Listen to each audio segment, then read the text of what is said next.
what you want, when you want it, where you want it. This is The Mesh. U.S. Health Advisors want you to know your health coverage does not have to be complicated. If you aren't happy with your insurance plan, there are unlimited and comprehensive medical plan options available to you right now. U.S. Health Advisors offers solutions which can't be found anywhere else. They can even offer you the ability to purchase more coverage if and when you need it. U.S. Health Advisors offers fair rates and no surprises. Sounds nice, doesn't it? If you'd like to know more, contact U.S. Health Advisors at 828-554-3032 or by email at daniel.bryant@ushadvisors.com.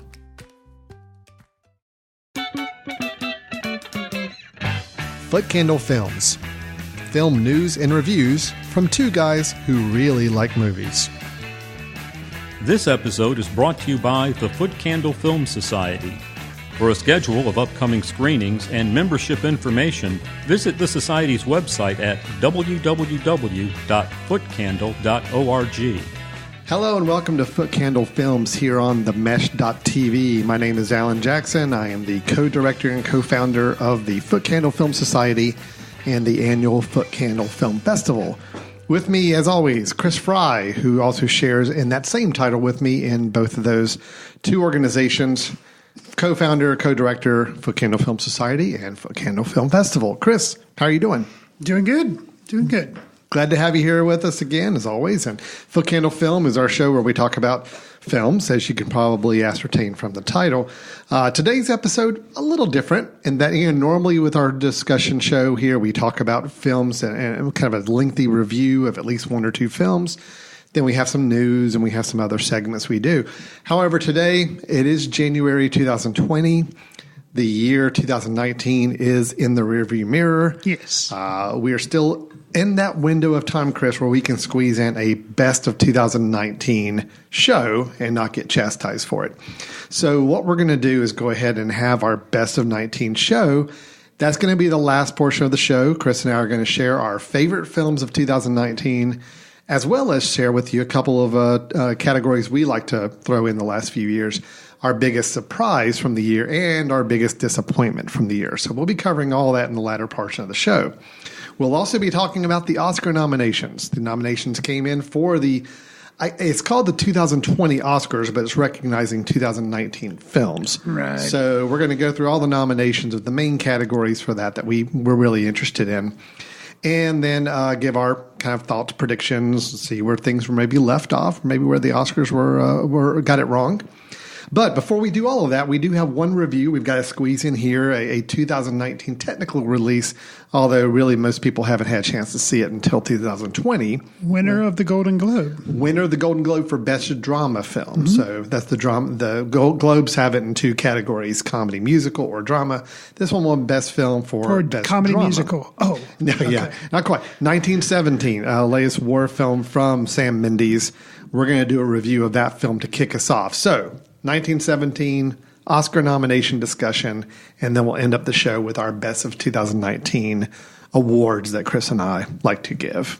The most prestigious award. I feel so. And I realize we don't have anything physical to give, but your name will be completely embronzed here on this show and standing the test of time for future generations to hear. People say it's always just an honor to be nominated, so that's what we're doing. Is we're giving a lot more. So they shouldn't care that we're not giving a statue. I completely agree. A lot more honor coming your way. Hopefully to the lucky films that are going to be named. But before we get into any of that, let's go ahead and start with our first official review of the show, kind of our last 2019 review, I guess, as far as a film technically released in 2019, possibly. Sure. This is the latest from director Sam Mendes, his war film, First World War film. It is 1917. You have a brother in the 2nd Battalion. Yes, sir. Is he alive? And with your help, I'd like to keep it that way. But they're walking into a trap. Your orders are to deliver a message calling off tomorrow morning's attack. If you don't, we will lose 1,600 men. Your brother among them.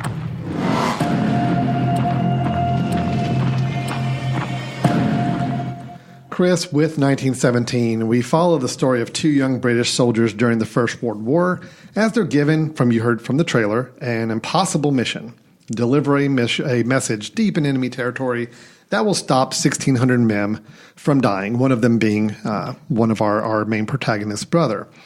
It's to keep them from walking into a deadly trap that we're finding out. Of course, this is back in the time where you didn't have easy CB radios or cell phones to be able to call each other and let everybody know. So this is kind of the way we had to do it, is we have to send two people off into the battlefield.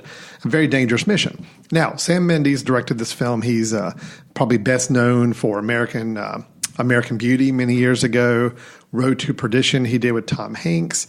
He did, is it Jarhead? Jarhead he did with Jake Gyllenhaal, another kind of military war film. And he also did Skyfall, what many people consider to be one of the best James Bond films made. 2 or 3 films ago, he did that one. So here we are with 1917. It's hard to talk about this film without talking about the gimmick. And I say the gimmick in quotes because I think it's quite a marvelous technical feat, is that making the film in what's called one shot. Now, the idea is that the film technically doesn't cut, although I do believe I've read and seen that there are at least probably 2 cuts in the film, maybe 3. Sure. But still, you're talking at least 20, 30-minute segments at a time, where it is a continuous shot. It's hard to talk about the film without talking about that aspect of it, and I understand that that's going to have its impact on people, how they feel about the film. Let me just ask you, putting aside the whole single shot thing, let's just kind of put that gimmick off to the side for a little bit. Okay. Tell me your thoughts about this film as a film, and then I want to kind of circle back to the technical aspects. But talk to me about it. What's your takes on the film, just from an overall total picture, if we really don't try to hone in on this whole one-shot technical feat as much yet? Okay, so I'll just come off and say I thought the film was okay. That's kind of an overall... Okay. The film was okay. Okay. And we'll get into the reasons why. All right. For me, there just really wasn't a story that I hadn't kind of seen before. Okay. This was Saving Private Ryan told through the idea of a video game, where you had big bosses cameos by Colin Firth, Andrew Scott, Mark Strong, Benedict Cumberbatch at different points in the film. And it was like you'd get to a big boss cutscene in a video game and they would talk to you. And then you'd be like, oh, that's an actor I recognize. And then they'd go out and they'd continue walking. That happened. So I just mentioned, I rattled off 5 names, and that was the order they'd appeared in the film too. So to me, but like with a video game, you can be entertained. Mm-hmm. So I was entertained, but story-wise, I was left a little flat. So okay, all right, I'm with you, and okay, maybe I might elevate that just a little bit, and I'll say it was okay, a little better. I agree with you on story. It was a little lacking. If you're not thinking about the technical aspect, which we will get to in a moment. Which of the I'd film. find it hard for you not to be thinking about it. I mean, it's just heavy. That is part of it, is that there are long stretches of this film where not really anything's happening. You're just walking and it's building tension. The whole one-shot thing, I think, is what makes some of those scenes work better than they would otherwise. However, you're right. When you're left at the end of the day, it's a tough film to really say that I enjoy, other than I more technically appreciate it. It does have some moments where it just kind of goes with some long shots, but again, you as an audience member are looking at it more from, oh wow, the camera hasn't cut yet. But if you take away that technical aspect, and there's just not a lot there. No, there's story-wise is very slight. Acting, I thought, was serviceable. It's a much more of a physical demanding roles than it is a dialogue driven. There's very little dialogue in this film for many, many large swatches of it. I take it from the effect of, if I look at it from a technical mindset, I'm very impressed. No, agreed. I think very well done. It left me actually wondering at times how they got the shots they did and how they made it work as well as they did. It was impressive. But if I take away that aspect, like what we're talking about, I do feel like it's lacking in some areas. And so I said okay, and that's because it weighed on my mind that the things that I was being impressed with was the technical achievement. Yeah. It was a 2-hour film, but to me, honestly, you would think if it's just people walking and talking, I wouldn't be that impressed and wouldn't be that engaged. I was, but it was more from a technical aspect and not from a story, because we've already talked about how it was pretty standard, pretty pedestrian. Before we laud about how awesome it is and kind of go into detail about some of the shots, which I'm sure we will, because that's where we're saying it excels. I do want to mention, I felt like a character's demise was a bit telegraphed to me, and I was kind of just waiting for it to happen. I kind of felt like, and maybe not for you, but I felt like I had an idea that something, and sure enough, it did. So I thought that was kind of a little trite, maybe. Also, there were some coincidences in the script, and all movies have coincidences, but when you're focused on something that is going for the one take, this is like real life, you're entrenched with these people, you're walking the trenches, you're walking the long miles, you're doing all these dodging bullets with them, then when you have things that just seem like kind of stupid or coincidental, some coincidences were just too... There maybe you noticed them a little bit more. Yeah, they were just too much of a story contrivance. When the story is non-existent and then you have a story contrivance, it makes it pop out that much more. Well, I'll say there was a convenience of cow's milk without giving anything away. Yes. And then there was a cherry tree heartstring pull that I will not go into that just so was like, okay, I get it, because the story is so thin, and then you have these like road bump coincidences, and you're like, oh yes, I'm supposed to feel something now, because So that took away a little from me. Well, and I think the video game analogy you gave is interesting, because I did think about that too, in that, just like a lot of more modern video games that I see, you have long stretches where you're just walking to a place, and maybe something happens along the way, but sometimes you're just walking to the place. And you do encounter characters who give you more information or kind of point you in the right direction. And you're right, the framework was very similar to that. Even from a visual standpoint, even though it's not necessarily the same view you would see in a video game, there are times when the camera is following the people around where you're just like, yeah, this does actually kind of feel like I'm guiding that character in a way. So I can see that. The conveniences and some of the contrivances do stand out more than I think they would in another film, because you're thinking about the single take and the fact that it's a linear path that this person's following. It's a little more, it's a little clear to you that, that's interesting that this happens to be right along this path, or they happen to be going this direction the right way.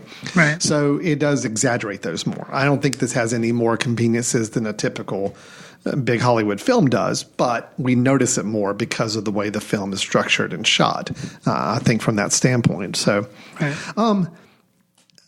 I will say, technical or not, I think there are some scenes that were really well done, tense scenes that, had some great action and motion to them that I think sometimes were very surprising and kind of startled you as an audience member. And I thought that was well done. And I will say that the two actors that we followed for the most part, I think played the physical roles really well. I mean, they had a lot to do. They did. They had a lot of heavy lifting to do physically in the film. And I think they were pretty amazing in what they did on that aspect. Didn't have to worry as much about dialogue because there is not as much, but there is some. And sure. I think it's, overall, I thought the acting was good. I thought the acting for the type of film that it was and what they were given to work with, I thought was a really, really good performances. It's just really, I saw that this film was nominated, I think, for a screenplay. And that's where I just kind of said, that's where it kind of loses me, because I just don't see this as a written film. I see this as a truly technical film. Right. And that's where I got my enjoyment from and all that kind of stuff. Yeah. So let's talk kind of technically and some things that we feel like really work for the film. Sure. I will say for me, there's 2 or 3 sequences I thought that were visually extremely impressive and really worked. Probably my favorite, the nighttime chase through kind of a bombed out city with explosions. No, you did not care for that. I love that scene. I'll tell you why. Okay, that's fine. Continue. It's something I've noticed that, the cinematographer on this was Deakins. Roger Deakins, who that's actually something I remember when he did Skyfall with Sam Mendes. There was a lot of sequences towards the end of the film that were with fire and explosions in the back, and it's kind of at night. And I think they've kind of got a good match for that. I love the scenes. I thought they were visually really, really exciting and interesting to see. Why didn't they work for you? Because I'd already seen it in Skyfall. Okay, and because it was done by the same two people. Yeah. And I'm not saying it wasn't shot well. Mm-hmm. I'm not disagreeing. It was beautiful. It was technically well crafted, but because it's a contrivance that I didn't mention, because it was at nightfall, and it's at night. There's some instances where they're burning buildings that are providing light. Okay, mm-hmm. I get that. That's fine, and it's convenient that it's enough for you to see what's going on. Mm-hmm. Okay, I get that.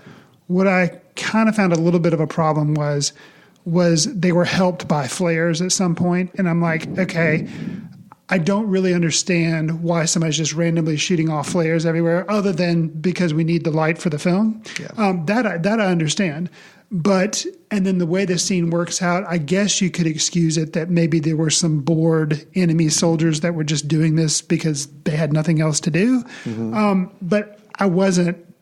I had problems buying it. So that was kind of a contrivance. I was like, oh, well, convenient that someone's randomly shooting off flares so that we can see it. But I don't disagree. It looked amazing. And it was well blocked and well shot. So all that, yes, just within the frame of the movie, it was a little contrived for me. But I do admire the shot. I think if you got something that works really good in another film and you want to give it another whirl, I'm all for it. At least it's the same team that's doing it. It was awesome. I thought that sequence that was my favorite sequence of the film. There's also an underground bunker kind of explosion sequence that just edited well, or I guess it's not really edited. It was one shot, but blocked well and shot well and just put you right in the thick of it. And it was really impressive as well. I do like that scene. There's another one that I think I've heard you mention to a coworker when you were discussing the film in passing, but it's an early instance of noticing like, okay, yeah, this is a gimmick, but it's a really cool gimmick and they're doing a really good job of it. The people or the two soldiers, they're having to traverse some terrain and there's like basically a big pit with kind of like water in the middle of a crater. And they have to skirt around the perimeter of it. Well, the camera, of course, because it's one take nature, follows them down into the crater, but then they skirt the outside because they're not going to go traipsing through like really deep water. But the camera continues straight and pivots around and follows the rest of the traverse around the perimeter, but it goes straight through the middle. The seamlessness of that was really cool. Yeah. There was even a scene like in that nighttime bombing shot or chase scene where you see a character go through a window, like a small little half window into a building and goes through it, but the camera almost glides through the wall. Mm-hmm. And it's still one shot. I think I read somewhere they kind of handed off the camera to someone who was on the inside and just carried it through. But the fact that it's still so seamless and smooth and people like us are going to try to figure out or try to look and see how they did the shots. Most of the general public watching this is just going to get caught up in the fact that they feel like they're really following this character, and it's a very, it adds to the realism of the effect. Sure. So I realize not everybody's going to be sitting there trying to figure out how did they pass the camera through the wall or how did they do it across the water. The effect is what they were going for, and I thought all that was extremely impressive. I really do. And I guess it was extremely impressive. What kind of knocked it down a little notch was that I feel like I've seen it before in Birdman, which was a movie that got awards attention a while ago. You were a bigger fan overall of the movie. Mm-hmm. It wasn't a war movie, but it was, Michael Keaton, struggling actor, and it did this basically faked one take for the entire movie. A lot of steady cam around corners. The difference there is, I think, with Birdman, it was a stylized faked one take. There was a lot of manipulation in the shots, I think, in Birdman, where, they round a corner and it was pretty obvious it goes to black for a split second. Now, I don't think they tried to ever give off the technical impression in doing behind-the-scenes videos of saying, this is how we pulled off this elaborate one shot. I think they kind of knew that a lot of it was use of CGI or stage stuff to kind of blend it. Mm-hmm. This one, I think, there's a lot of behind the scenes footage out there now that the film and studio are putting out to show that, no, this was really like one shot. To try to get Academy Awards for, exactly. You should appreciate us. There was only one moment where, I knew for a fact that was a cut that was, it was a waterfall scene. Mm-hmm. And that was the only one that even the people I was with watching the movie are just like, oh yeah, that kind of pulled me out for just a second because so much of the movie is so real with that transition, even though I feel like there might have been some cuts when they went into some underground bunkers and it goes to black just for a split second. I'm like, well, that's enough to make a cut right there, but the waterfall scene was the only one I'm just like, it felt like it had a little CGI in there or something just to kind of make that transition and work. I think a question that has to be asked is why? Yeah. Why? I mentioned Saving Private Ryan. Mm-hmm. That film was not done in all one cut. Right. Why? Why do that? Yeah, and what does the film gain? It's impressive. A lot of the cinematography is awesome. It's impressive they were able to pull it off. That the camera crew was able to do it. That the director was able to make it happen, and that the actors were able to keep things going and make it work. All that's very impressive. But then it comes back to, what does it add to the story? What does it add to the story? And to me, the story being non-existent, I guess that's the one aspect of the quote-unquote story is the fact I can appreciate this technical achievement and how amazing it is that it happened. But at the end of the day, it kind of comes across as being like a thrill ride that I've gone to at Disney World. And after I get off, I talk with my family like, oh, yeah, that was really cool how they did this and this and that. That was really amazing. But then the memory fades and all that you remember is that you rode an amusement park ride. And that's what this was for me. Memory's fading already. So no. I will give it props and say that if somebody is if people are asking for recommendations on this film, it's like, look, I think it's worth seeing. I think it's an interesting film to see. I think it's well made, absolutely well made from a technical standpoint. Sure. I do agree with you on the question of, why does the film even exist? I mean, it's not a story we haven't seen before. The one shot, I don't think it adds terribly much to the experience of watching the story unfold. No, because other films like Saving Private Ryan, Thin Red Line, Jarhead, which you mentioned, they can give you that feeling of being embedded in wartime and all the graphic violence that can sometimes happen. That's all been done. So at this point, I will say though, if people like war movies or you really want a theatrical experience, this is that. It is something that needs to be seen. If you want to see it, please go see it in the theater. Yeah. Because it's going to mean that much more when you can hear the sound and see the detail that's, huge. I will say sound is the other thing I thought was, watching in the theater experience was pretty impressive. And that, obviously making sure giving you that full immersion that the single shot and the cinematography does, but the sound really added to that as well. So, technically, I think it's extremely well done. Sure. I just feel like story-wise, there's not a lot to it. You do end up kind of questioning why they even use this whole technique if it didn't really add a lot to the storytelling process. I think that's kind of it's a muted acceptance on both our ends. I will say the one last thing I was going to mention.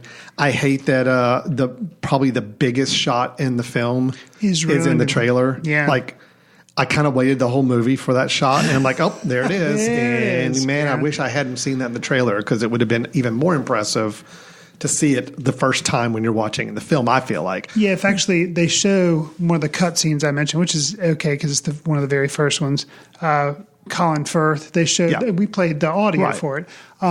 If they somehow could have figured out how to do that and then just show some quick other moments and have it be that. But they play a whole stretch of that final it's really run sequence that's probably the most visually impressive shot of the whole film. And you get 20 seconds of it in the trailer just about. It's like, oh, come on. And the internet is flooded with split screen videos of the scene, what you see in the movie, and then the behind the scenes. Yeah. And it is impressive. But I would have rather seen it in the movie the first time. I think it would have been so impressive if you landed on that big scene at the end and not know that it was coming. Agreed. That would have been impressive. But as soon as I saw him start to run out of the trenches, I'm like, here we go. Here's the shot we've been waiting for. So anyway, 1917, I think we're both saying impressive film, technically very, very worth a watch. Just not a lot to hang on to beyond the technical aspects of the film. That is 1917. It did win the Golden Globes for Best Drama Film and also for Best Director for Sam Mendes. We will be talking about both of those choices as we get to our Oscar nominations, which is coming up next. So, Chris, with this part of the show, we normally, we'll get some news items or try to talk through some things happening in the movie world, but we're going to focus on something very, very timely. We do this every year in that we talk about the Oscar nominations. Yes, we realize there's other award shows that happen, but the Academy Awards is kind of the big daddy of them all. It's the one that we are generally interested to see throughout the year what films end up on these lists. They announced the nominations, and we needed to go ahead and hop on this because the award ceremony comes up pretty quick. It's like really like a 3-week window like that between nomination and the awards, which is very odd. Normally there's more over like a month and a half or so. Right. So what we're going to do, we're not going to touch on all the nominations, but Chris and I are going to go through some of the categories we're probably the most interested in seeing and understanding the nominations for them. We'll read the nominations and we'll give some of our take on what they missed or kind of where we think the Academy is going to lead. And I'm also curious, Chris, to hear some of your personal preferences for some of these categories as well. Sure. So how about, let me go ahead and, if it's okay, I'll go ahead and start us off here. And I was going to let's start off with the acting nominations if we could. I'll start off with lead actor. So we had 5 nominations in the lead actor category this year. We have Antonio Banderas for Pain and Glory, Leonardo DiCaprio for Once Upon a Time in Hollywood, Adam Driver for Marriage Story, Joaquin Phoenix for Joker, and Jonathan Pryce for The Two Popes. So, Chris, let me just kind of call out a couple things really quick. Sure. On my end, and then I want to hear from you as well. So, right off the bat, I see 3 omissions that 2 of them I thought were kind of interesting, and one, well, I'll say 2 of them were more personal. I kind of would have liked to have seen them in there. Okay. No Adam Sandler for Uncut Gems.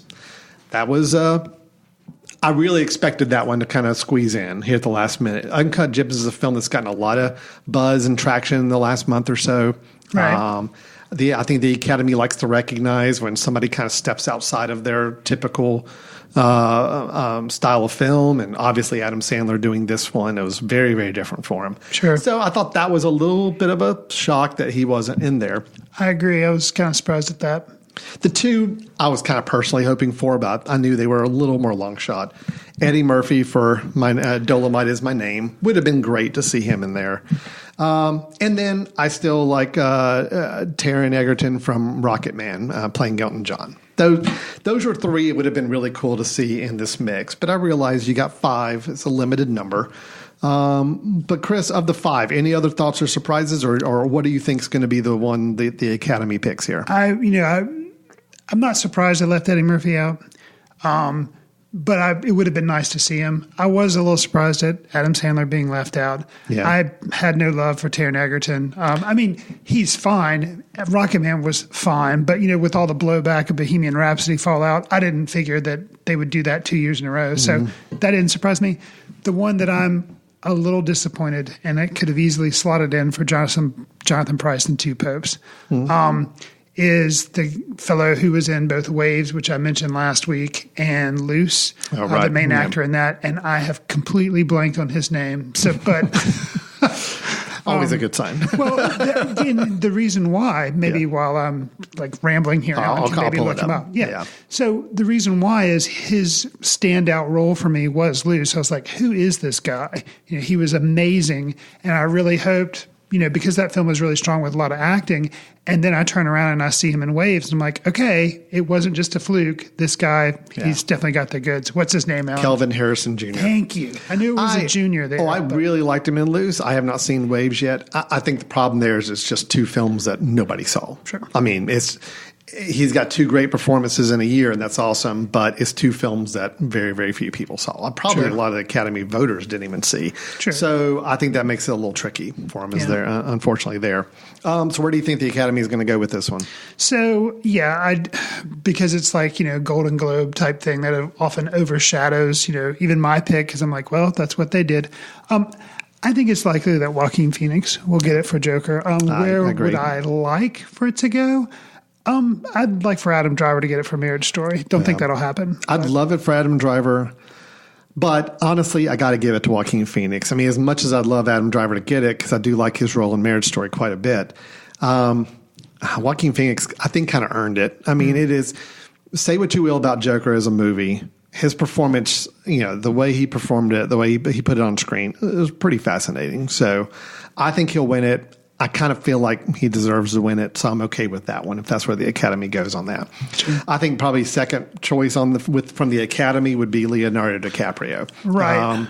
I could see that as I think you'll hear in my predictions. I think Once Upon a Time in Hollywood could be the film that overpowers this thing quite a bit. And Leonardo DiCaprio taking it for Best Actor could be one of the pieces of that puzzle. Yeah, in another week or two, you kind of start to feel or hear the avalanche of buzz, and kind of how things start to roll. And then definitely once the ceremony starts, you kind of get the feel like, okay, this is going to be a Once Upon a Time in Hollywood time. There's typically one film that kind of is the dominating film. Steamrolls everything else. Most of the time. Now, I think last year was a year where we didn't really have that film. It kind of spread out throughout several. But generally speaking, there's normally that one film that just checks all the boxes. And we'll see if that's going to be the case this year. All right, so that's Best Actor. That's our predictions there. So let's move along to actor in a supporting role. Okay. We have Tom Hanks for A Beautiful Day in the Neighborhood, Anthony Hopkins for The Two Popes, Al Pacino for The Irishman, Joe Pesci for The Irishman, and Brad Pitt for Once Upon a Time in Hollywood. I'll go ahead and say that I don't think I really have any snubs that I felt like were in this category, unless you count maybe Robert De Niro from The Irishman also being left out. Yeah, but I think he would have been a lead actor. True. Yeah. So I think most likely the Academy will probably, give it to Joe Pesci for The Irishman. That's my prediction, just because too. he had kind of stepped away from acting and then he came back because, it's kind of like Martin Scorsese was playing the role of the Godfather, always bring me back in. Kind of did that with Joe Pesci. So I think he'll likely get it. Who would I kind of want to win would be Tom Hanks for A Beautiful Day in the Neighborhood, because I think it was him giving his all, but as a side character. And it was so much star power because obviously, but the way that film handled that, which we reviewed that on the previous podcast, it really made me appreciate Tom Hanks. He's a national treasure. Yeah, he is. So that's what are your thoughts on that? Well, the only one I thought was a little surprising, even though it's not a film I really liked, I still think William Dafoe for The Lighthouse would have been interesting to see. So leave out one of the Irishman people maybe for that, or one of the Two Popes nomination for Anthony Hopkins. Well, okay, I'll go be honest. It's a body of work thing. The Two Popes is, I think, one of the only two movies on these major lists I haven't seen. It's and I've gotten to see it. It's good, but it's nothing. Nothing to write home about. So. Well, my prediction is I think the Academy. I'm with you. I think it's going to go to Joe Pesci. Okay. I could see Brad Pitt squeaking in if the avalanche starts. Because the Hollywood avalanche starts up, that could be another win for him. I don't know if people in Hollywood are willing to give Quentin Tarantino that much buzz of an avalanche. But it's a movie about Hollywood. I feel like his ego will explode. Oh, it will. But I also mean a little bit of body of work, a little bit of all those other factors involved. I don't know. I'm happy seeing Joe Pesci win. I think of the five, Joe Pesci's probably the one I'd want to see win. Tom Hanks, I gave my thoughts on his performance. I thought it was an adequate performance, but it wasn't the highlight of the film for me. As much as I love that film.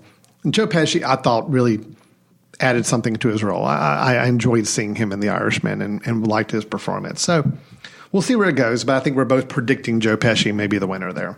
All right, so let's then move on to lead actress.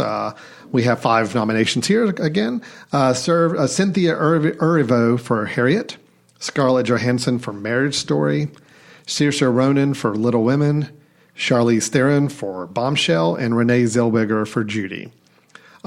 Several interesting snubs in this category.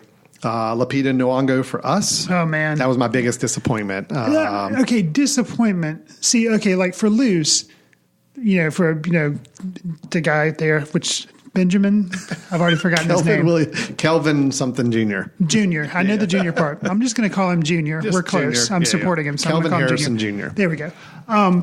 For him, that was just a disappointment, but it wasn't like a shock. I was shocked that Lupita Nyong'o got left off actress in the leading role. Well, and I'll tell you the one I think that kind of surprised me. It's a double role and all this stuff going on. Well, Charlize Theron as lead actor, I didn't see her role as a lead actress in the film, in Bombshell. Right.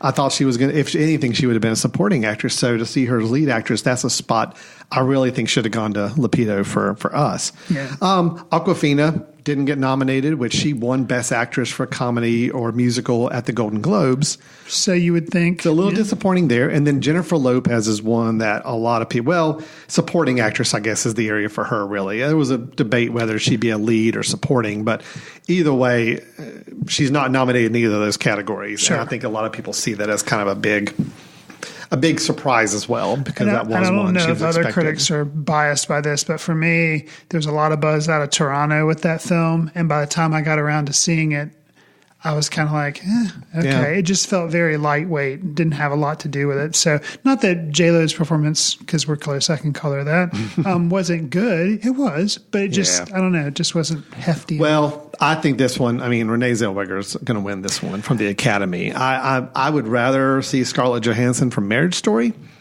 I'd even be happy with Saoirse Ronan from Little Women. I have not seen Harriet. So again, I'm not judging it. It's just I haven't seen it. Sure. And then Charlize Theron, I thought was a fascinating impersonation. I just don't think it's a Best Actress performance. Maybe supporting actress in the film. That was more of an ensemble film. So, but I think Renee Zellweger is going to win it. I'm with you on that. Yeah. I would be surprised if she didn't. It would be a kind of a big shock if she didn't win it. Yeah. But my favorite, or who I'd want to win, would be Scarlett Johansson from Marriage Story. Yeah. I think of the five, that's the one I was most impressed with the performance there. So, yeah. For actress in a supporting role, we have Kathy Bates and Richard Jewell, Laura Dern in Marriage Story, Scarlett Johansson in Jojo Rabbit, Florence Pugh in Little Women, and Margot Robbie in Bombshell. Interesting nominations there. I'm kind of surprised to see Kathy Bates with Richard Jewell. However, I will say it is a very strong performance in the film. And when I was watching it, I was like, wow, she is kind of a standout in this film. She's really good in that supporting role. So I'm kind of, I guess I should say, happy to see her there. Mm-hmm. Surprised to see her there, but happy to see her there. I think they will probably give it to Laura Dern in Marriage Story. I think that may be the one thing that Marriage Story walks away with from the Oscars, maybe. Who would I like to see? Probably, Scarlett Johansson being double nominated in this. And, it definitely hurts, I think. I would think with the exception of Margot Robbie, I like her as an actress, but it just wasn't really big on Bombshell. I would say any of the other four, I would kind of be in favor of. I think here's my prediction. I think Scarlett Johansson is going to win it for Jojo Rabbit. Oh, okay. I do. I think she's got a chance of winning that. I don't think she won't win Best Actress, but I do think she could get this. There's a lot of good buzz around her performance in Jojo Rabbit. I watched that film again just the other night, to kind of catch up. And I need to revisit it. It's good. She's really good in it. I can see that, or Laura Dern. Those are the two I think the Academy will go with. Me personally, I'm kind of with you. I haven't seen Richard Jewell. I've seen all the others. I'm pretty much fine with everybody except Margot Robbie for this performance. I mean, I really am. And it's not that she was bad in the film. It's just we already talked about this film that her role was, I thought, really unnecessary for the film. Her performance, I don't think, was anything special with it. I would have much rather seen her nominated for Once Upon a Time in Hollywood if she was going to get nominated for anything, and that was kind of surprising. Even though she didn't have a lot of dialogue, her character had a lot impactful. to do. Yeah, I agree. So I think Scarlett Johansson could win this. I think that could be her supporting actress award, but also Laura Dern I think would probably be a safe bet as well. Okay, so that's the 4 acting roles. Let's go into cinematography. Something I'm always kind of interested in seeing where they go with this. The 5 nominees we have are The Irishman, that's cinematographer Rodrigo Prieto, Joker, Lawrence Sher, The Lighthouse, Jaron Blashik, 1917, we just talked about in our review, Roger Deakins, the cinematographer there, and then Once Upon a Time in Hollywood with Robert Richardson. So my predictions here, I do think Roger Deakins will win for 1917. It seems like there's no way he couldn't. I kind of feel like, that's the only film of these 5.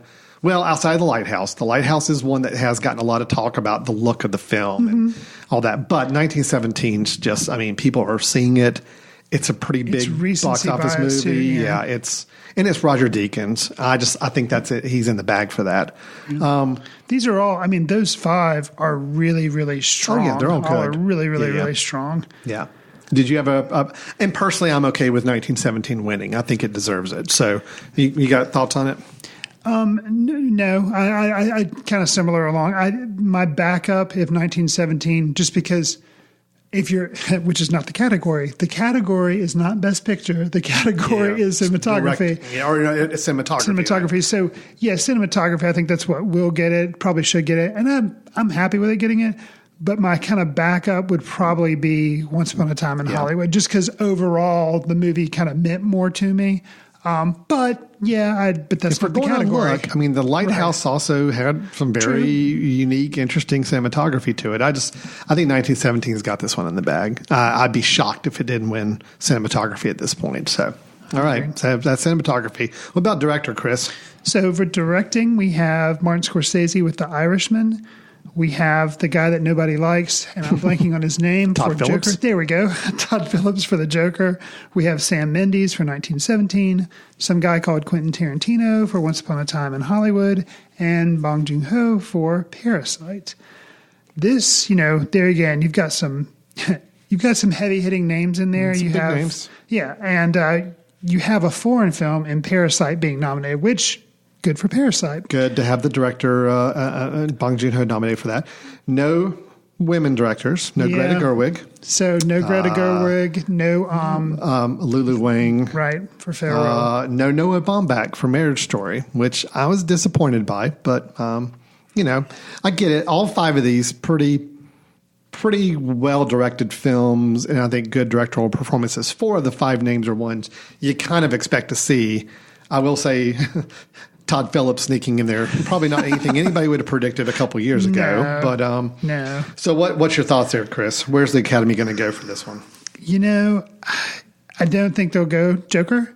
I don't think The Irishman would do it. Martin, but you have the whole body of work, and it is Martin Scorsese, and the film is well reviewed and well liked by one of the 2 hosts on the show. But I don't think they'll do that. Because.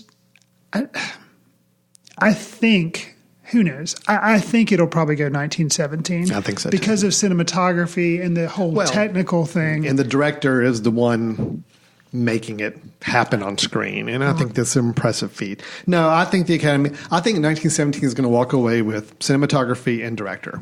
Right. That's my prediction. I don't think it'll get beyond that, but I think those are the 2 it's going to win. My second choice would be Quentin Tarantino winning, which again, may be more of a body of work thing, maybe more of a recognition of everything else. I'd love to see Bong Joon-ho take it. That's who I want to take it. That would be, to me, that was, outside of the technical aspect of 1917, the best directed from actors and placement and staging and setting of mood and tension and everything. I think Bong Joon-ho did the best job in Parasite with that. So, yeah, it would have been nice to see a Greta Gerwig or Noah Baumbach on this mix because I think their films deserved it. I think both are well directed. But I will say these 5 they've got are really strong directorial efforts for sure. So before we get to Best Picture, Chris, let's hit some of the kind of the different category films best of. So we've got Best Animated Feature. And there are 5 nominations here again.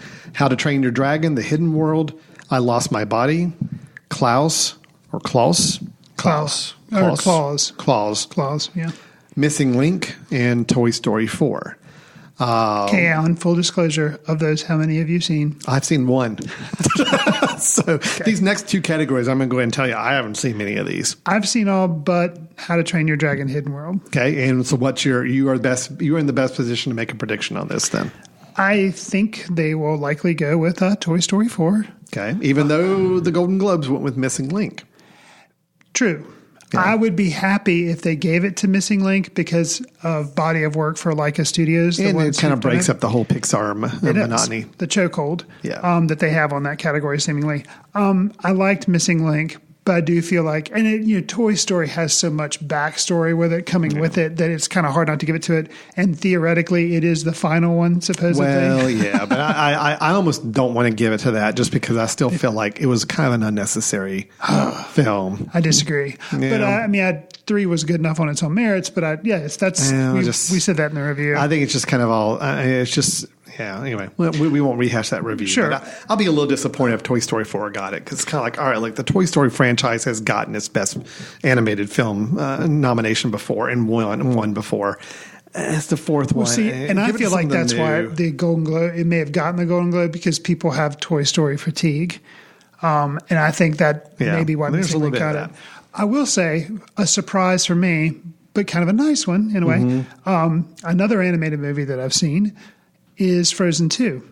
Okay. And it is a Disney film. So Disney does not have, it used to be anything, Disney could just like animate a blue blob on a screen for, 80 minutes, and that would get nominated seemingly for animated. Anything Disney puts out animated, it's going to be nominated.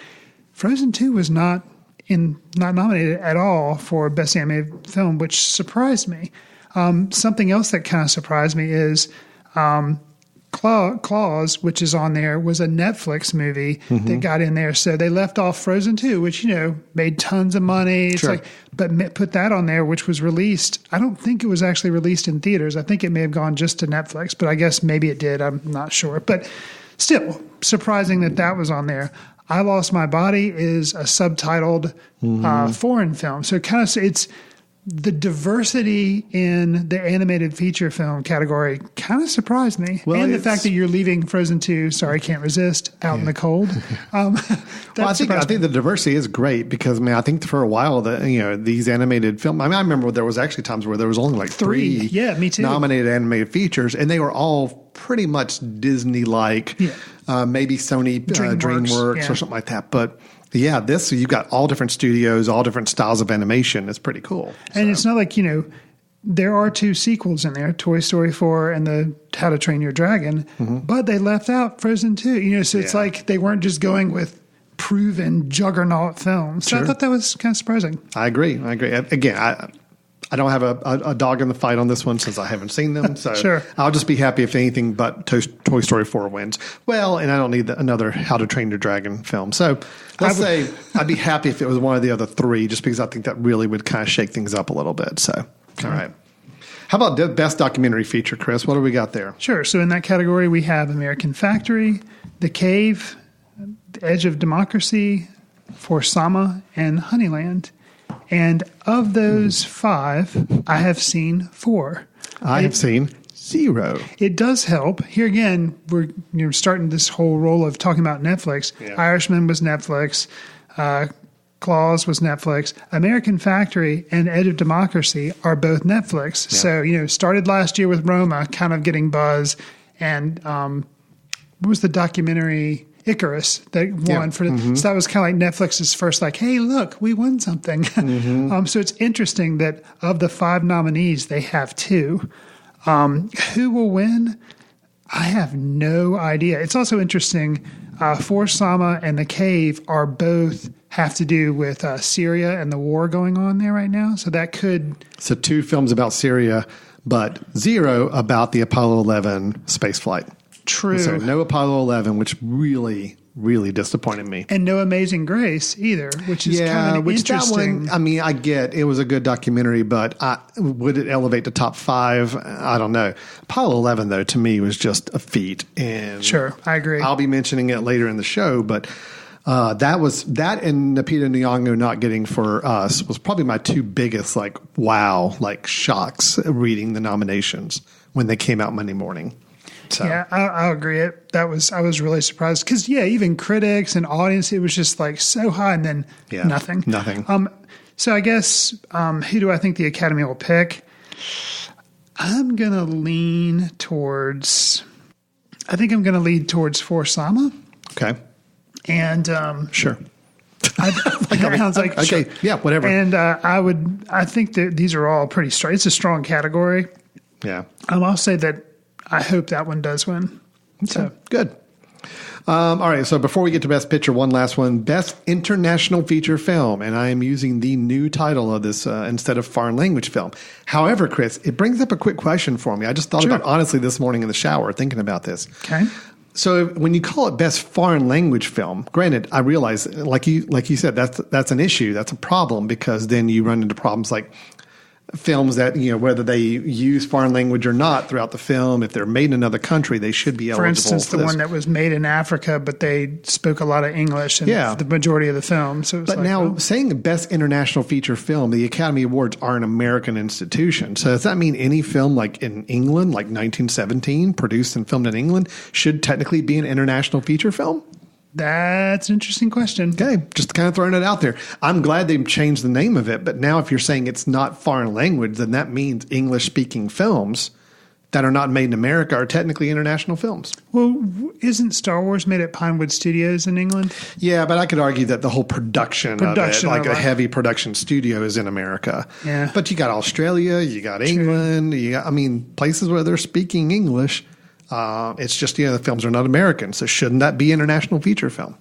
Anyway, a discussion for another day. I would like to see because I'm sure the Academy, like they say that, and then somebody brings up the point, they're just like, great, here we go.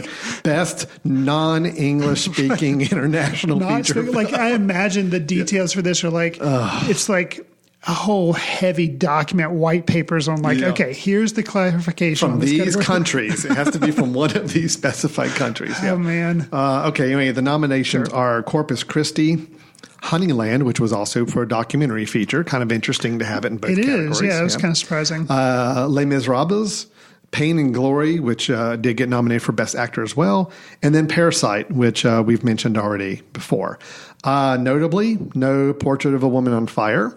That was a very interesting omission. Yeah, because that one's gotten all the buzz lately from critics and people loving it the last few months. And because I hadn't really heard about Corpus Christi, really.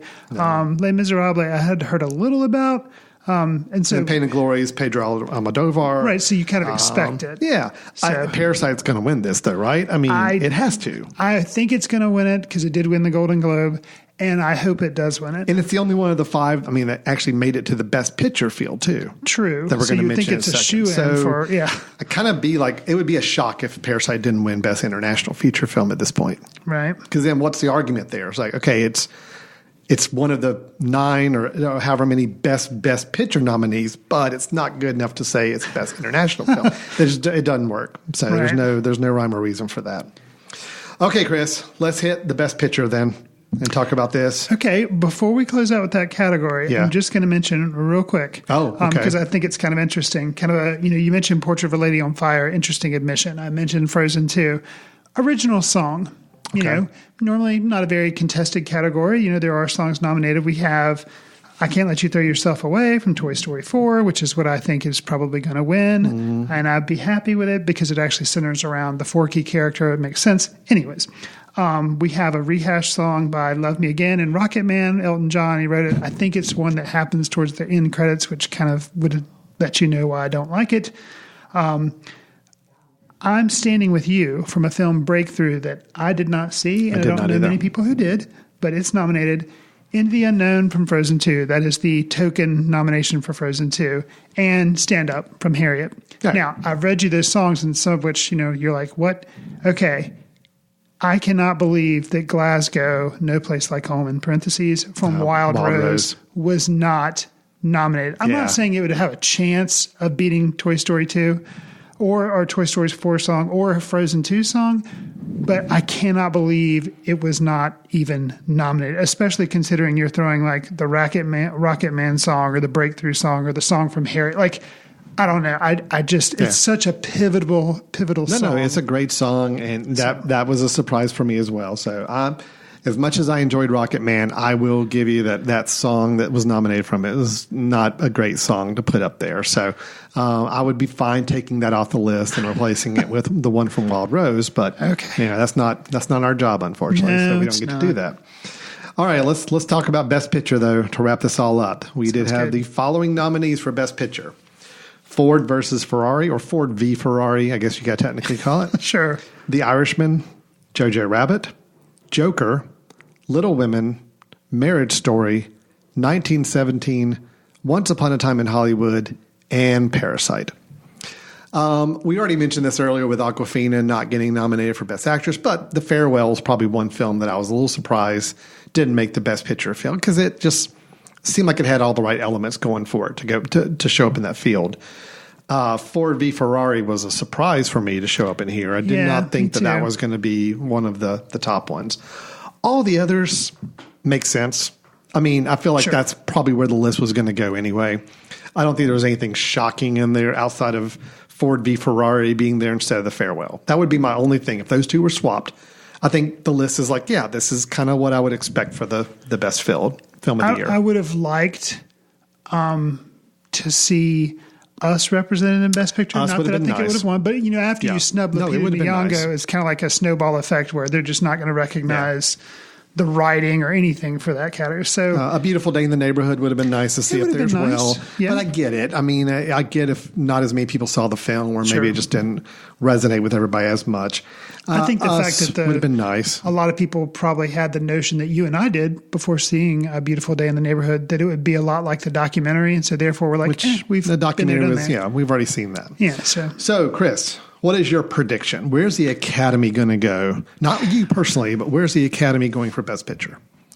It is really tough to say. See, it's one of those things where like you feel the buzz like a week beforehand. You're like, okay, now I know this. We're a little bit still farther out. I feel like it's probably going to be maybe 1917. But I want Parasite to win. But I don't think Parasite will. I think it'll take foreign language, international feature. But 1917, right. I guess. My prediction is Once Upon a Time in Hollywood. Again, I feel like that's going to be. I think that's going to be the film. I think that's the film that everybody's going to talk about afterwards. Quentin Tarantino's speech will be ridiculous. It will be kind of crazy. I personally would love to see Marriage Story, which is just not going to happen. Right. Or Parasite, which there's a snowball's chance it could happen. Snowballs. Yeah. 1917, I just think is going to win the technical awards, but I don't think it's going to win Best Picture. That's just my prediction. Who was your call for? But your call was for director, which is technical. Yeah, I guess. I consider director a more closer to more technical aspect. Sure. I think if Once Upon a Time in Hollywood does not get it from the Academy, I think you could see a real shock with. Well, it wouldn't be a shock. Joker could win it. Which, man, I don't want to be on Twitter the day after or that night after that happens, because there will be some very unhappy people. But Joker could win it. And then you could also throw a curveball and get The Irishman winning it, just because even if it doesn't win a lot in the other categories, I think they look at it more as a complete picture. The best picture to me has always been one where they take it's a complete collection of elements. Mm-hmm. There's not one aspect of a film that's great. So 1917, that's where I think it falls out of the category. Because once you remove the technical aspect, there's not a lot there to make it a best picture. Mm-hmm. Parasite to me is a complete movie. Oh, man. Once Upon a Time in Hollywood, I'd say is a complete movie. Marriage Story, I get it. It's technically not the most impressive film. It is an acting film, and that's pretty much it. Right. So there's a lot of factors. Little Women, I think, it's tough for literary adaptations and remakes and all to win. Jojo Rabbit just didn't. As much as I love the film, I just think a lot of people in the audience and maybe some voters don't feel comfortable voting for a film that kind of has fun with Nazis at times. That's just going to not work for everybody. And then Ford v Ferrari has all the right elements to be Best Picture. It's just not a super great film. It's a good film. It's an adequate film, but it just doesn't have anything propelling it to the higher level. So I think it's Once Upon a Time in Hollywood. Joker could be a winner, and then Irishman would be a long shot. That's kind of my three predictions. I think the only thing that saves Joker was nominated for directing, so then it makes you think it could sneak in with Best Picture. I'm just saying, stranger things have happened, True. But I would like either Marriage Story or Parasite to win. Yeah. So that is the Oscar nominations for 2019 films for the 2020 ceremony. I feel like other than the snubs we mentioned or surprises, minus 1, 2, maybe 3 big surprises, I thought overall it was a pretty fair list of nominations. I mean, there's not any on here that I'm just like outraged about or anything. I think even in the Best Picture category, there's not a Green Book. There's not a film that I look at and say, oh, please don't let this film win. Ford people already might be the furthest out there to say, wow, if that wins, that would just be a big letdown.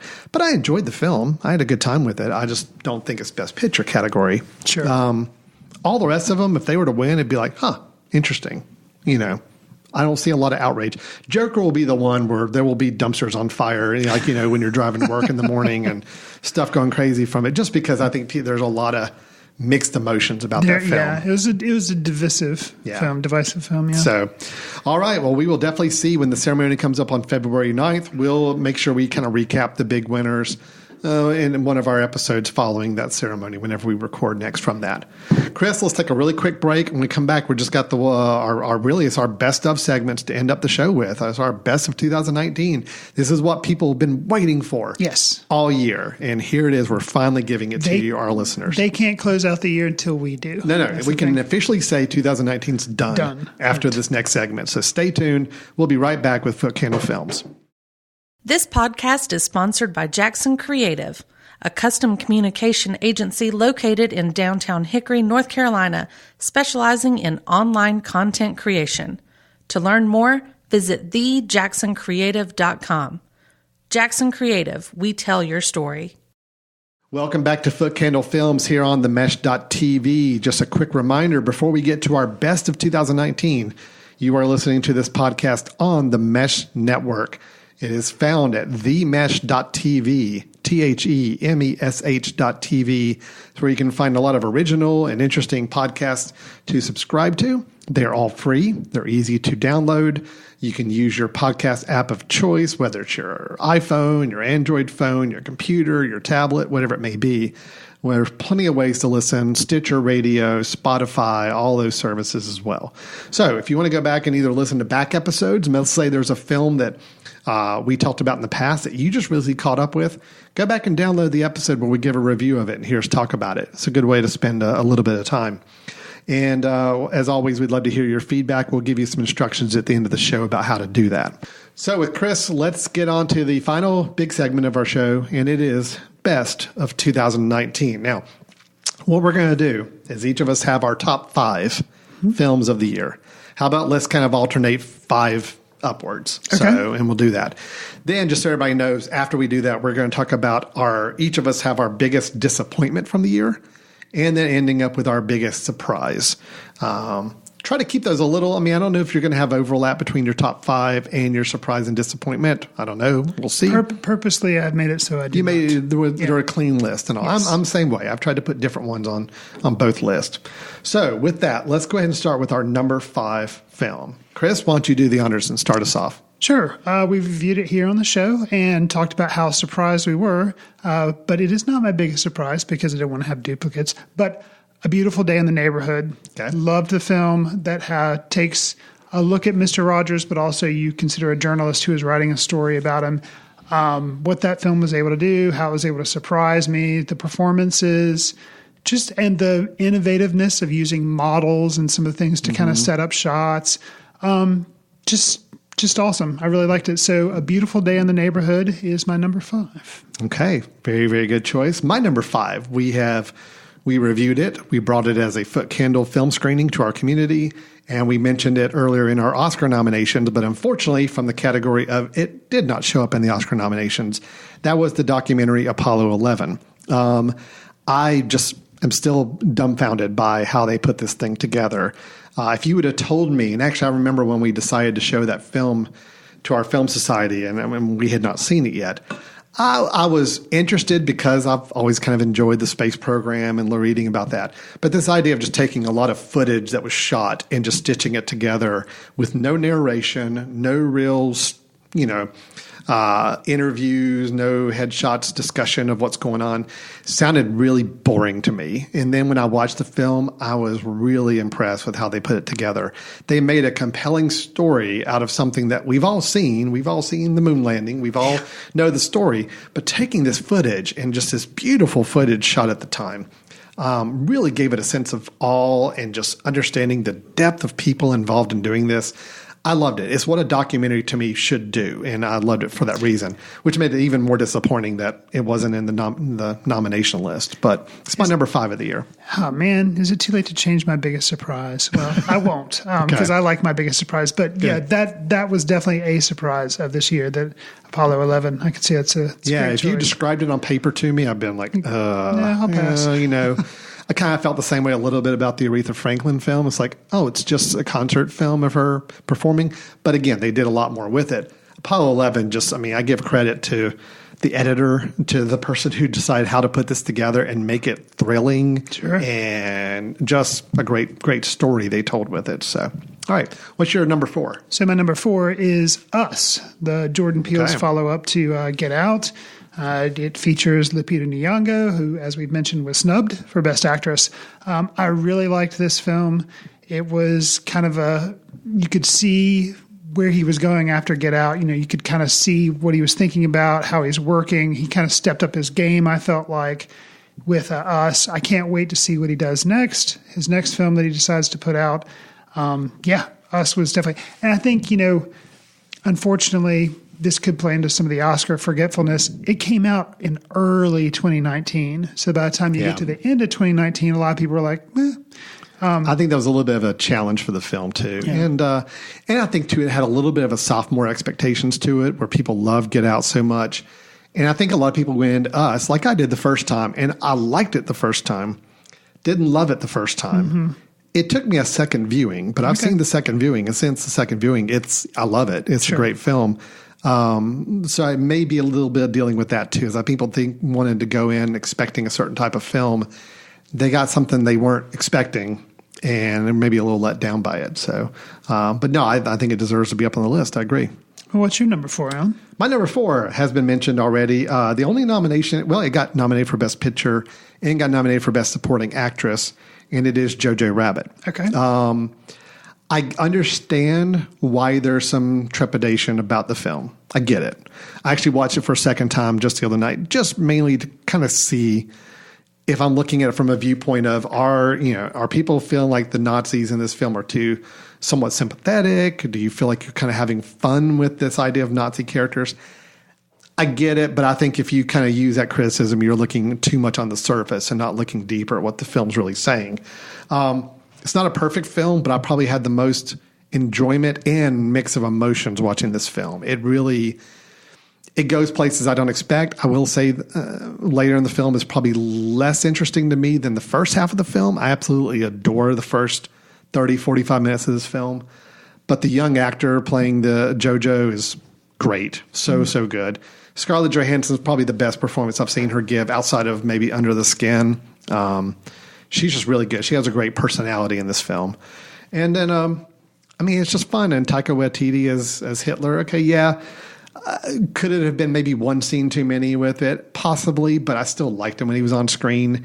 And they did something interesting with him where just when you start to feel like he's being used for comic relief, they turn and you see a much darker side. Sure. And it reminds you about 2/3 of the way through the film, oh yeah, I'm supposed to hate these guys. Right. And I remember why now.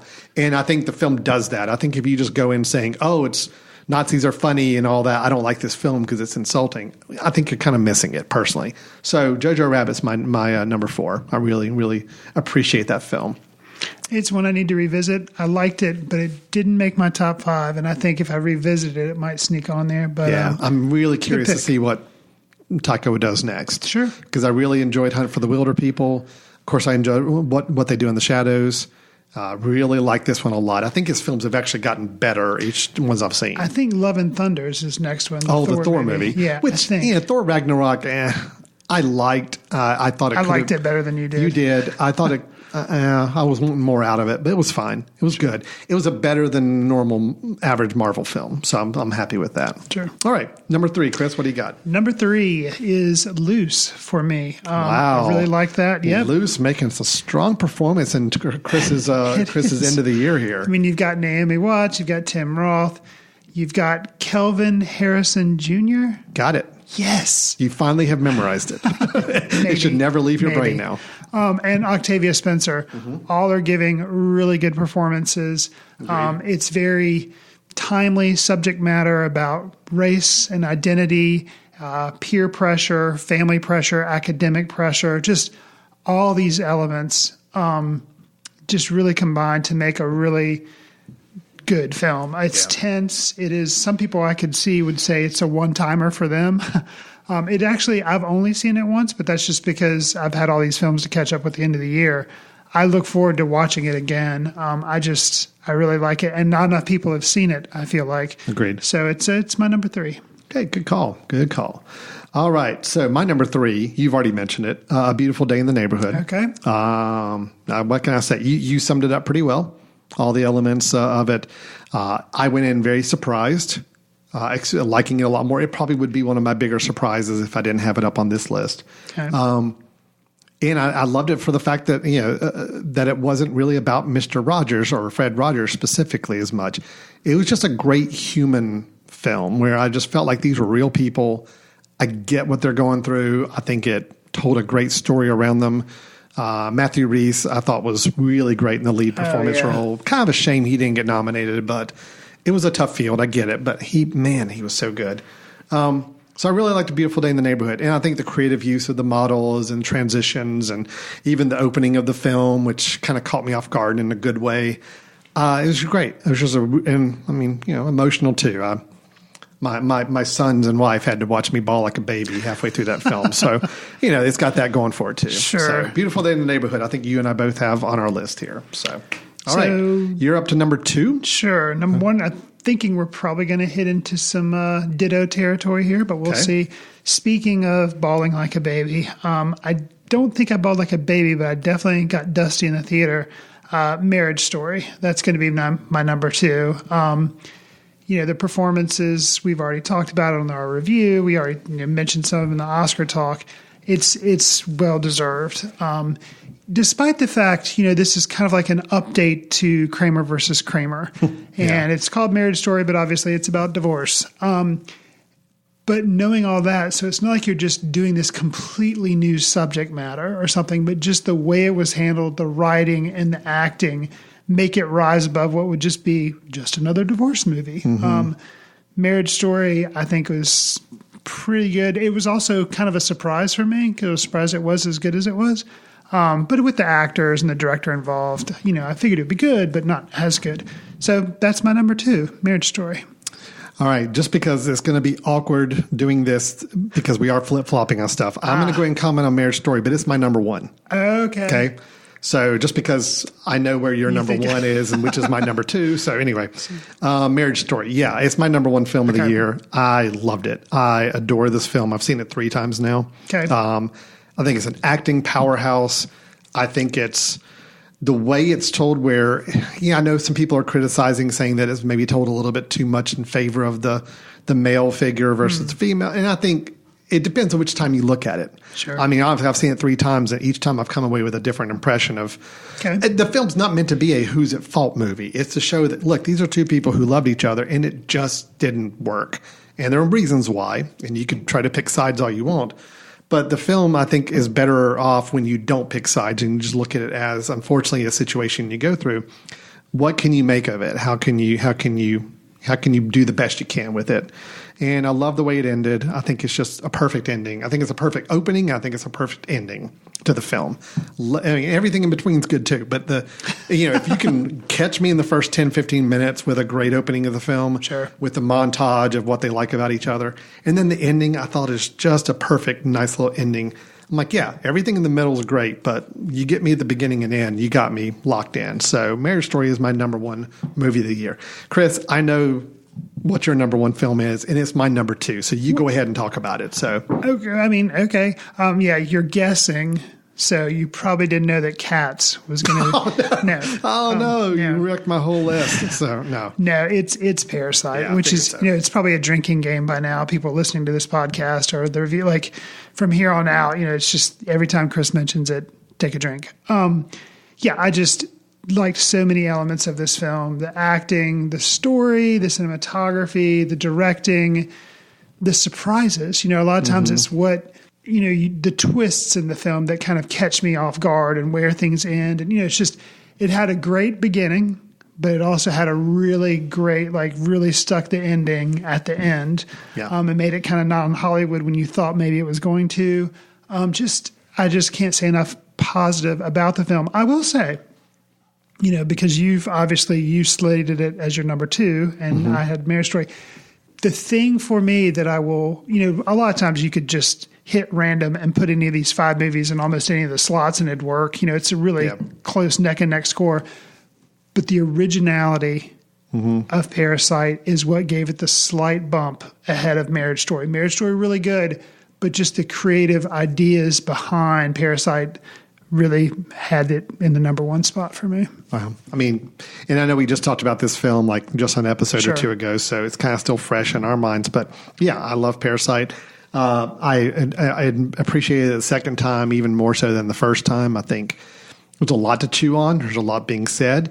Yeah, you compare it to a Marriage Story. Marriage Story is fairly singular in its intent and focus, and Parasite's got multiple things. It's hats, it's swearing, and things it's juggling at one time. Right. I had to really sit down and look because Marriage Story is still kind of off on its own, and for me, okay. Parasite is also off on its own for number 2. There's a big gap between Parasite and like the rest of my list. Gotcha. So, but yeah, I think I mentioned, would I have changed a couple little details about in the coda sequence? I would have, me personally, that would have made it a perfect shining 5-star and like no reservation film. That's probably what just dropped it just a little bit to say, you know what, the Marriage Story I've got no issue with. There's nothing I can point out to say I just don't think worked in that film. So, but hey, we're talking about 2 really, really good films here. Yes, so true. Yeah, it's interesting. I was curious if our top 2 were going to end up similar after the last couple months and some of the screenings we've talked about. So that's great. So let me make sure I've got this. You are Parasite, Marriage Story, Loose, Us, and Beautiful Day in the Neighborhood. Yes. I am Marriage Story, Parasite, A Beautiful Day in the Neighborhood, Jojo Rabbit, and Apollo 11. So you've got Loose and Us as kind of unique ones on your list, and I've got Jojo Rabbit and Apollo 11. So yeah, both good interesting outliers. I think it's a good list. I'm going to mention just really quickly, not going to say anything more about them, but just these are other films I had that were kind of in that 4-star more category for me ranking wise. Okay. I felt bad not finding a place in the top 5, but they just didn't fit. Us was on my honorable mention list. The Irishman, I gave it 4 stars. I really enjoyed it. Loose was a 4-star one for me. And then one I know you're going to have an issue with, but I don't care. I'm putting it on here. And that's Rocket Man, I think, is up there for me. Wow. And then Joker. Say what you will about Joker, and I understand, again, why, kind of like with Jojo Rabbit, I get why people don't like it. I get why it's divisive. But I've got to give it to it. It's a good movie. I think it actually works as a film. So it's up there. It didn't make my top 5, wasn't going to be anywhere close to it, but it squeaked in at like maybe number 10 or so. So anyway, any others you want to call out, or are you good with our list? No, I'm pretty good with my list. Okay. Yeah. You're going to stick to the 5 and you're happy with that. I'm going to stick to my 5, yeah. So let's do our last little bit here, just because, it's one thing to be the best of the year, and we've listed those, but we also want to recognize films that lived up to or maybe didn't live up to the expectations we had for them. We don't like picking out worst films. So we're not talking about worst films when we say our biggest disappointment. We are saying a film that maybe we had high hopes for, should have been better given the pedigree and the talent involved, and just didn't work. We felt like it was a big disappointment for us. So, Chris, I think I could kind of guess, and you tell me if I'm right, that if I was just to ask you just point blank, what would it be? Probably it's Star Wars Rise of Skywalker. Yeah, and I don't think it's just recency bias of something that I just recently saw that I was... so I guess we're just going to make this our memorial. You and I both pick. Just automatically would say that. That was one that, again, I liked it a little better than you did. I think there's at least some elements of value there, but man, to be the last film and to go out the way it did, it just was a big disappointment. So let's set that one aside. Okay. And let's talk about our other big disappointment of the year. Chris, what have you got for us? So I have a film that we reviewed on the show. I think you were a little higher on it than I was. It came out in June, which may be part of the problem. It was Jim Jarmusch's The Dead Don't Die. Oh, yeah. So it's a director I admire. The cast was great. You had Tom Waits, Adam Driver, Bill Murray, Steve Buscemi, lots of other cameos in there as well. And it was, a zombie, ostensibly like a zombie comedy movie. A town finds itself being overrun with a zombie horde. And, it was like a schlocky B movie kind of was what he was going for. But it was also just so heavy-handed in the political message that I wasn't really kind of expecting. And it just, it would have been a funny Saturday Night Live skit, but not an hour and 44-minute movie. Mm-hmm. So, Agreed. yeah, it was probably my biggest disappointment. Okay. I'm with you there. That was a disappointment based on what I was hoping to get when I went into it. Mine was very early in the year. I actually forgot that it was a 2019 film, technically, the way it was released. I should not have gotten my hopes up with M. Night Shyamalan. Shyamalan should have taught me years ago not to get my hopes up, that eventually I was going to be disappointed. So it's probably on me going into this with high hopes, but I did go with high hopes to Glass, only because it's a perfect setup. I mean, come on, this guy had all of fandom rising at his touch. It's like, oh, you did this thing with Glass and people liked the movie, or not Glass, Split. That was a big shock. Everybody loved the movie Split more than you thought they would. And they put that little teaser at the end, and everybody's been wanting an Unbreakable sequel for like 20 years. It's like all the elements were coming together. Shyamalan's on the upswing. Everybody's saying he's back. And here we're going to bring all this together and it's going to be great. And I saw the film. I'm like, that just didn't work. The movie has its fans, but I'm just not one of them. I think you flame out with such a dull, kind of uninspiring film that just, I get that Shyamalan was trying to fight expectations and say, instead of doing this big, gigantic movie that brought us together, he made it smaller and seeming almost like more insignificant. And it was a bold decision to do and end it with this very anticlimactic fight and just tease a big confrontation all the movie, and then you don't even get to that location. You do it out in the front yard. It just seemed like it was just a big letdown. I came out of that movie saying, man, that movie could have been something, but instead, I don't know. I don't know what happened. I really don't understand what happened. Very disappointing. And to see a great character, like one of the few Bruce Willis characters that has actually worked for me in the last 20 years, to kind of just be underused and kind of poorly handled at the end. It was a big disappointment. So I need to, I've only seen it once and I was disappointed, especially some of the end stuff was terrible. Yeah. But I'd like to actually revisit it at some point and see, now that I've let that go, how good the other 80% of the film is. Alan's giving me. I don't remember anything good out of it. That's the thing. I can't remember any good scenes. I can't remember any moments of like, oh man, that was a really good moment. I got nothing. Okay. The opening, if you remember, it's the opening where Bruce Willis's character David Dunn is like tracking down that group of cheerleaders that got kidnapped by the Split character. Yeah. That gave me promise. That was like the first 10, 15 minutes. I felt like, okay, this is what I'm in here for. Let's see it. And then it just lost track. The whole rest of the movie takes place in the mental hospital, and then it all ends on the front yard. And it's just, it was just not good. So very disappointing for me. All right, so that's our disappointments. Yes. Let's end on a happy note. Yes. Because we've talked about our top 5, but there are films that also really surprised us. Mm-hmm. Maybe they weren't the best of the year, but they were a lot better than they probably deserved to be. So with that, Chris, what is your biggest surprise of the year? My biggest surprise, I think, will surprise you, unless you're going to surprise me and also have it as your biggest surprise, which could be, because I have no idea what you have. And I'm going to say it and then immediately look at your face. So my biggest surprise of the year was Serenity. Yes, and Alan is a little surprised. All right. Okay, this is the movie that reminded me of how a bad movie can be so much fun. Matthew McConaughey and company and the WTF nature of the film made for an unforgettable cinematic experience. Granted, I have not seen Cats yet.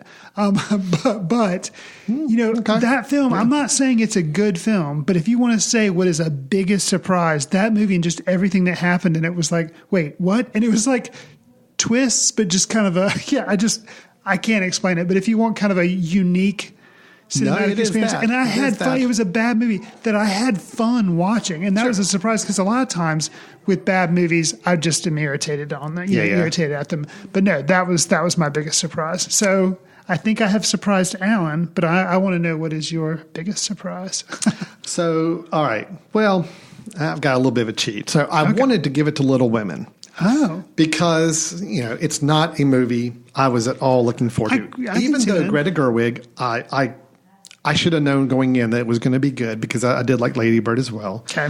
And the cast is great and everything. So, yeah, I shouldn't have gone in with low expectations. I should have gone in with higher expectations. So I'm not going to make that my biggest surprise. It was a pretty much surprise that I liked it as much as I did. It's not my type of movie. Gotcha. I'm saying literary adaptation. Period adaptations. It's been done so many times over and story's been told. I wasn't looking forward to it. Sure. But I'll give it a little surprise. Little bit. Okay. No, okay. This one's whatever. I can't wait. What is it? If we want to reach into a film that I had zero expectation going in and actually enjoyed quite a bit, Togo, the Disney film on Disney Plus. Several things you would not have sold me on about this film. Okay. It premiered on Disney Plus. Okay, that's fact number one. Two, it's an untold true story set in the winter of 1925, Alaskan tundra, and it's William Dafoe. Was this one of your recommendations on a recent show? Yeah. Okay. Willem Dafoe, a Disney movie, a dog sled, a man and his dog. I'm like, okay, yeah. I'm kind of a sucker for those kind of movies, but I would not expect it to be good. Sure. This was actually a pretty good movie. Actually, even cinematography-wise, I was really impressed with how it looked. It's a good-looking film. Willem Dafoe has a few moments where he kind of goes a little on the absurd side with his performance, which I love. It actually made the film kind of elevate a little bit for me. So Togo on Disney Plus, I'm saying, I know it's not one you can watch in a movie theater, but I'd say it was a pretty good movie. It was my biggest surprise because I did not go in with any sort of expectation. I don't consider that a cheat at all. Okay. I think that's warranted. Okay. But Little Women, I do have to say, was a really nice surprise too. So Fair enough. Whew. So 2019 is done, right? Yes. We have told the world what the best films of 2019 were. So now it is locked in stone. That's the way it will be remembered for decades to come. We have talked about our disappointments. We talked about our surprises. We did review the film 1917 at the top of the show. And we have, I feel like, successfully predicted all of the Oscar nominations for this year. Without a doubt. That's going to be the shame when we come back to our show after the Oscars. It's going to be kind of a boring show because it's going to be like, well, yeah, everything won that we predicted. I'm sure there won't be any changes to what we predict. Never. So with that, we are ready to wrap up the show and wrap up the year. This has been Footcandle Films here on themesh.tv. Chris, people I'm sure have opinions. They have disagreements or want to confirm their agreement with you on Serenity. They want to talk about Serenity. They want to dissect it with you. How can they go about doing so? So you can begin that conversation by sending us an email to info@themesh.tv. You can also follow us on Twitter @FootcandleFilm. And then Al and I also have accounts on Letterboxd. You can track what we're seeing and get brief reviews or thoughts about what we've thought about the films. And that's basically a lot of the ways you can get in touch with us. You can also leave us a review or give us a star rating on iTunes, and that will help us reach more listeners, which we always appreciate. And, of course, my last duty is to mention the Footcandle Film Festival, which is going to be running September 23rd through the 27th. So, it's early now, but, we always like to mention it because it's a lot of fun. So if you can make plans to attend, we'd love to have you. That's great. A lot of stuff going on. It's going to be a great 2020. We're excited to dig into a whole new crop of movies that are coming out in the coming months. And, of course, as we lead up to our festival in September. So with that, we're going to go ahead and close out the show. Thanks so much for listening to Footcandle Films, and we'll look forward to talking to you very, very soon. See you in the ticket line.